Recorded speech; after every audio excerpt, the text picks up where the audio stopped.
All right, we're going to move on to Thursday. This is Therapeutic Thursday, guys. And this post I love. These are the 10 lies you should never tell your doctor. And this was written by George Dvorsky. Um, the reason we kind of really wanted to bring this to your attention is because we're probably, like, I'm already starting to turn red. We're probably all guilty of at least doing one of these on this list. But, you're just hurting yourself, but we do them anyway, right? Because we're humans. So why do you think we do this? I don't know. Like, why do we lie to doctors and just fib? And is it a lie or is it like a white lie? I think either way, it's pretty dumb to not just be completely honest. But here's some of the things that we do. I mean, I don't know, maybe we are in denial, but the psychology behind lying to your doctor is pretty fascinating, but the repercussions could be very detrimental. So let's go over some of these lies that people tell doctors. Yes, yes, yes. I'm taking my medications exactly as you tell me to. That's not true. It's not true. I can at least say, nope, it's not true because sometimes I forget. I get up earlier than anticipated or I sleep in. And so I didn't take it first thing in the morning because I slept in. So, I think a better answer would be I make every attempt to, but I might be off an hour or two in the morning or the evening, depending upon where my schedule lies and what I'm doing. Because it may not seem like it's that big of a deal to us, but it may help complete a picture to your physician if you are having spikes or issues. And maybe you're having nothing, but it still lets them know. Like, for instance, I forget all the time to take my vitamin D, and it's an every other week capsule. It's 50,000 units. Um, and I just forget. So I finally came clean with my doctor, and she said, just take two on the first of the month. I said, really? Just take both? She goes, yeah, then you're done for the whole month. Because I wanted to know if there was a pill that I could take that was like 25 every week.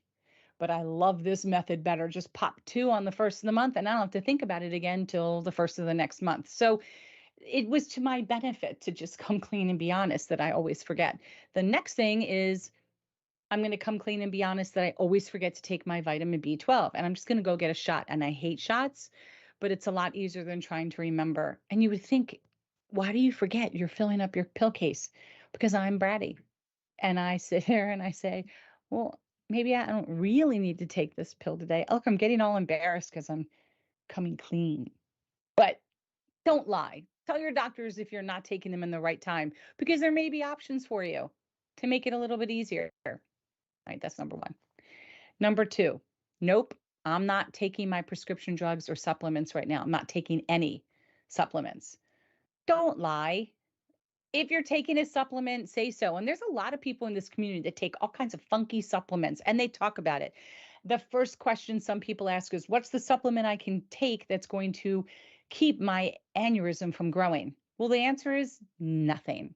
Because if there were supplements, the doctors would tell you. And then you have the conspiracy theorists that say they're not telling you because they don't make money off of it. I'm not even going to go for any of that and touch any of that. I'll never forget one time there was an orthopedic doctor. I had asked, should I take chondroitin and glucosamine? And he's like, if you think it works for you, please take it. Let's just say it won't hurt you. And that answer has stuck with me all of my life. If you think it works for you, then take it. I'm not saying it doesn't work for people, but if it really worked for every single person, it would be prescribed, I feel like. And maybe this is all just my opinion, but I kind of feel like they would tell us.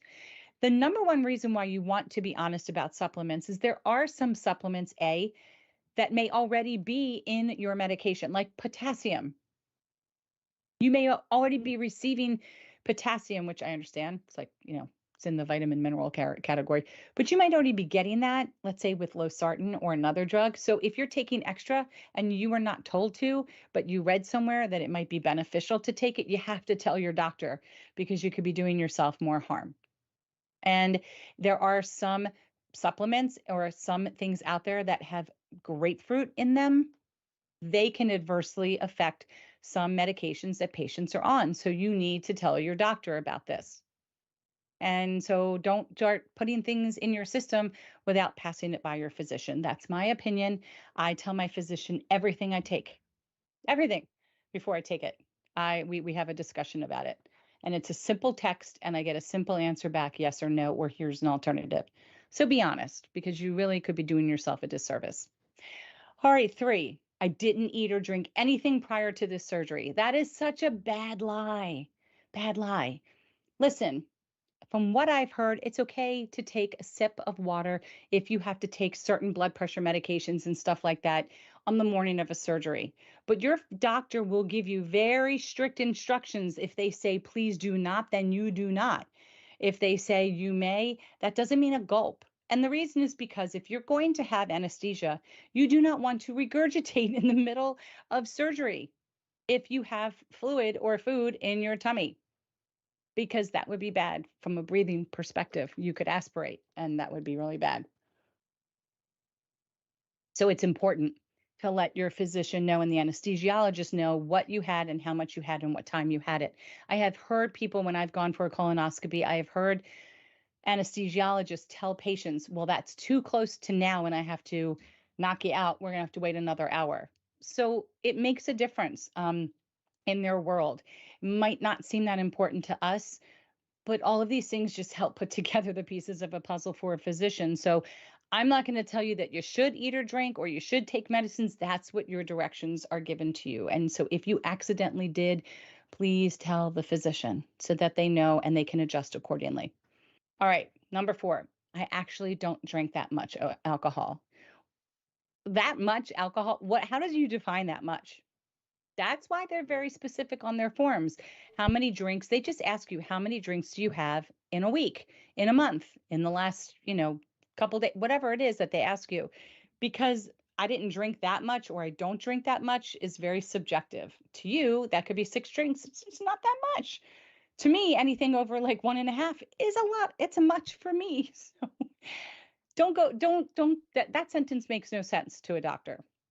And if you did party really hard in your mind or what you think would be in someone else's mind, it's always safer to just be honest. Just be honest. Nobody's judging you. They're not judging. They need to make adjustments accordingly to medications based on your lifestyle. Me, a smoker, you first of all should not be smoking. I'm not going to get on that.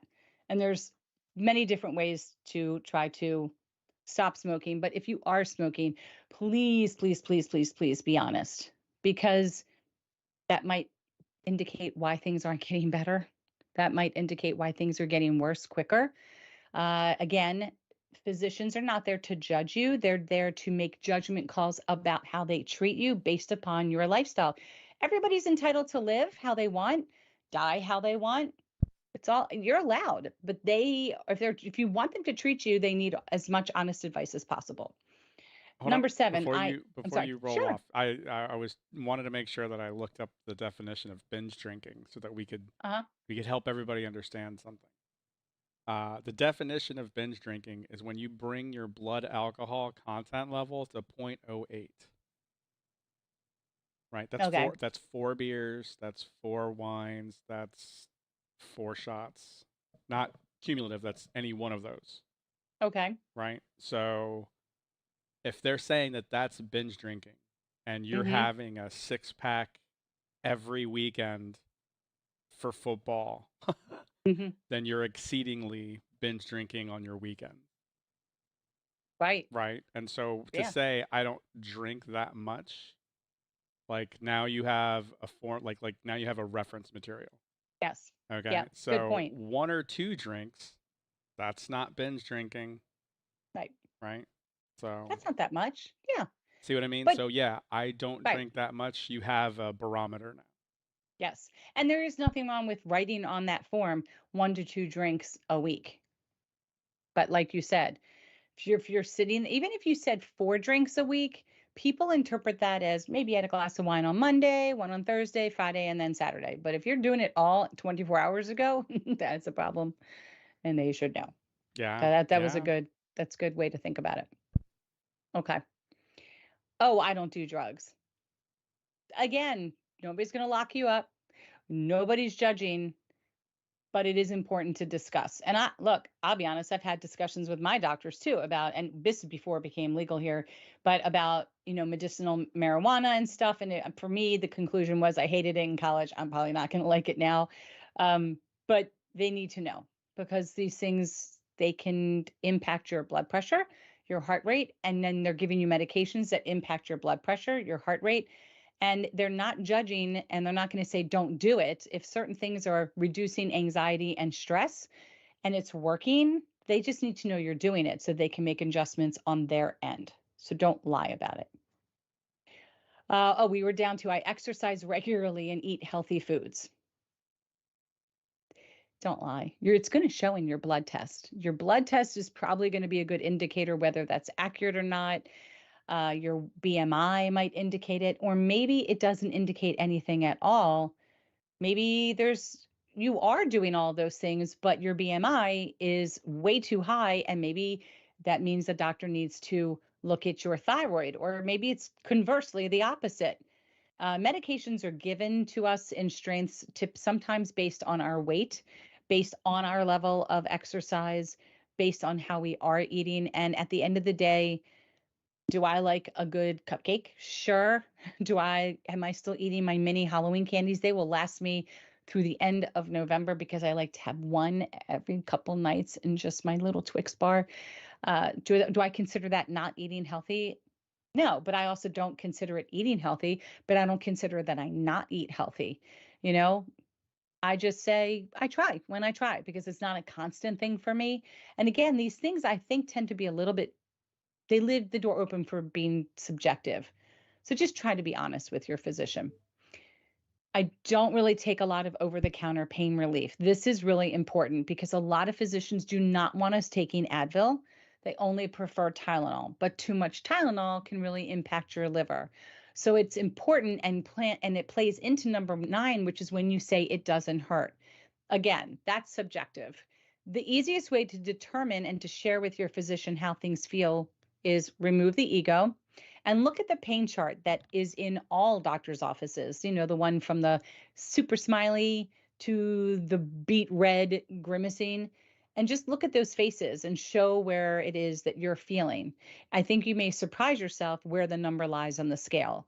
I know I did this with my husband after hip surgery, and he said he was in no pain. But when he pointed to the grimacing face, I was like, well, that's definitely not the face of somebody who's not in pain.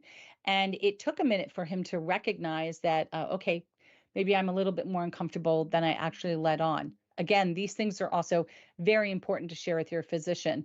And if Tylenol isn't working and Advil isn't working, maybe they may want to prescribe gabapentin or some other form of anti-inflammatory or something else that'll help you with pain. But please be honest about what you're taking over the counter because these things for us can impact blood pressure and heart rate and maybe mess with some of our other medications. I don't know. I'm not a physician. I just do know, to be honest. That much I know.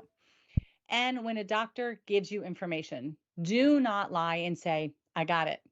I understand what you're saying. And then turn around and be like, I don't understand a word of what he just said or she just said.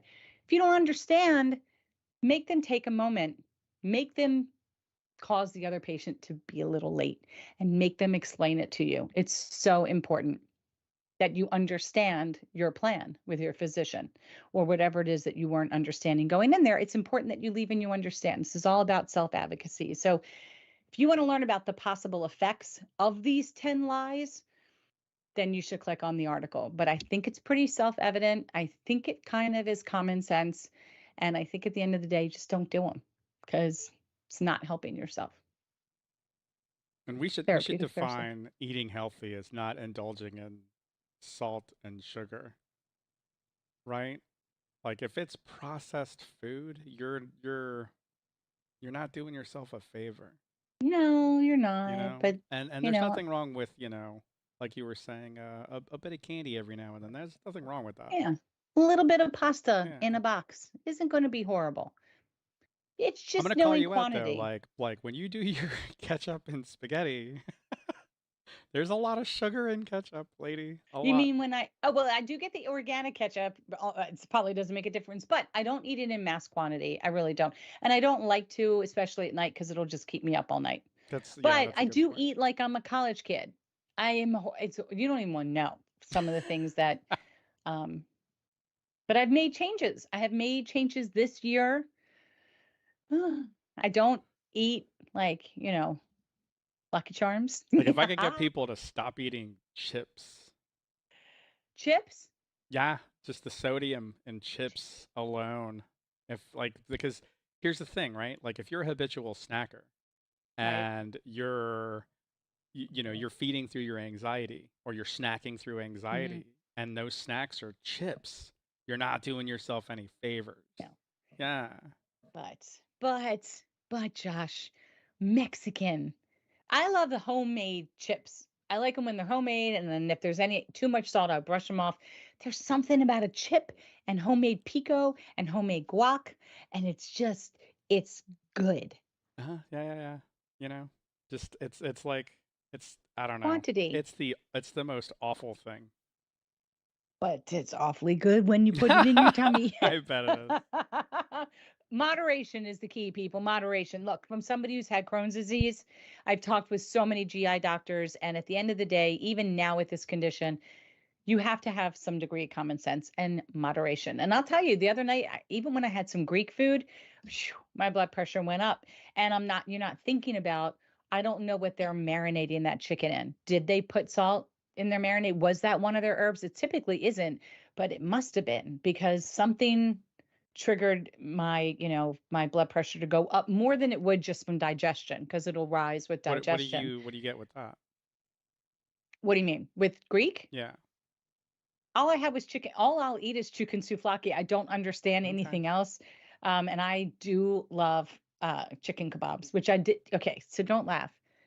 I never ate Greek until I went to Greece. And then they were like, I said, "Do you have any chicken kebabs?" They're like chicken souvlaki. I'm like, what is that? They're like chicken kebabs. I never knew, never knew. But it was some of the best food, obviously fresh eating from there. So when you come back here, it's like, eating in a restaurant, you never know. I always say, like, my mom always says, if she does want to have a handful of fries, she always says, no salt, no seasoning, no anything. At that point, they're not worth eating for me. Like, I'm just not going to eat them. I've been working really hard to say, can I have a little side salad? Have some Hmm. leaves with a little bit of dressing, a little olive oil. I can't be If trusted around French fries. French fries lead directly to chocolate milkshakes. really, see, Yeah. French fries lead to dipping it in ranch dressing for me. Oh, no, no. And And it takes me French weeks to fries kick and back. Coke. So, fountain Coke, French fries. So I just have tried to avoid it altogether. Okay, So both so bad. anecdotally, right? I used to drink a Yeah. lot of Cokes. Because I mean, I used to be, kind of a caffeine kind of like I'm working hard, so I'm like just Right. kind of refueling, getting the brain going.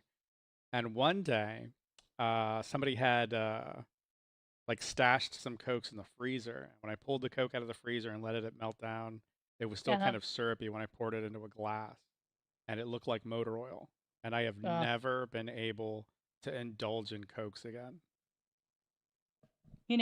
2 weeks without doing it.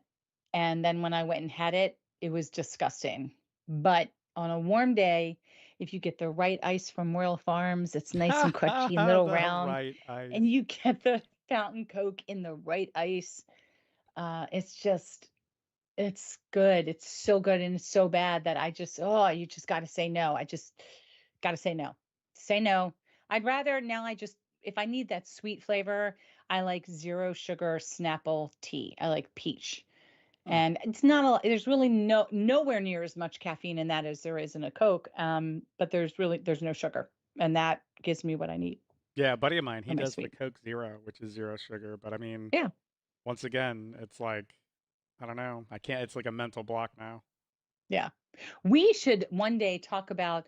I went into Panera. Yes, I'm calling out Panera because it's a fact. And they sell those supercharged lemonades, fruit juices, I don't know, papaya, mango, hibiscus tea. And they keep them now behind the counter, but they replaced like their hibiscus tea. Now they outside of the counter they have unsweetened tea, two other teas, but behind the counter supercharged. And this girl just recently died from having one of those, and she knew she had a heart condition, but did not know what supercharged meant, and stayed away from caffeine for the majority of her life, and drank that, and it was like the equivalent of the amount of caffeine in a Coke times six. I think six, could have been more, and she just That was That's a it. lot of caffeine. It's a lot. I mean, but when I see people drinking Red Bull or Monster, I just, wish you Yeah. luck. And to see those being sold in hospitals blows my mind away that a hospital would offer. Many hospitals now don't even offer Coke.